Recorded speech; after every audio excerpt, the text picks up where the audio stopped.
Most of the victims were spouses and partners and died together when the gunman opened fire inside their home, a tragedy that will leave long-lasting wounds for the families now planning their funerals. You know, when you hear from the families talking about them as grandparents and as spouses and as fathers and grandfathers, I mean, you know, it's about as bad as it gets.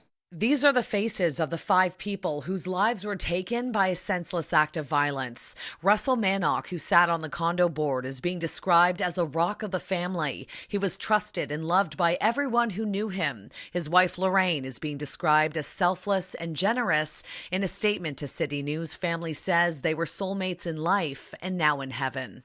Rita Camilleri was also a member of the condo board. She had a contagious laugh and loved to cook and travel. Her partner, Vittorio Panza, was a proud father of 3 daughters and a no-no to 7 grandkids. One of his grandchildren is Leafs defenseman Victor Mete. Last night before puck drop, a moment of silence. We now ask that you join together with the Tampa Bay Lightning and your Toronto Maple Leafs in a moment of silence for those who lost their lives and those who are recovering.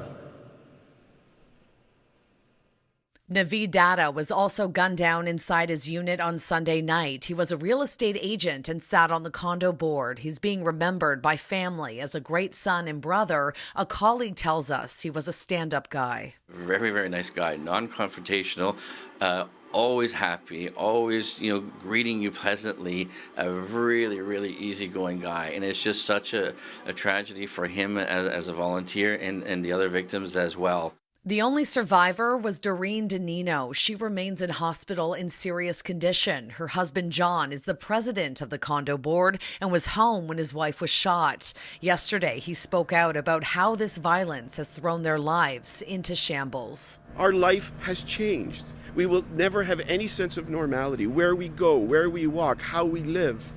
Our home has been taken from us.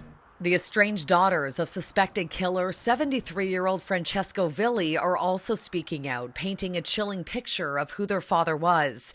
Through a statement released by the Special Investigations Unit, they said he was a controlling and abusive husband and father and had an aggressive Jekyll and Hyde type personality. The family says they cut ties with him more than 5 years ago and are in absolute shock and utter devastation at the events that have transpired.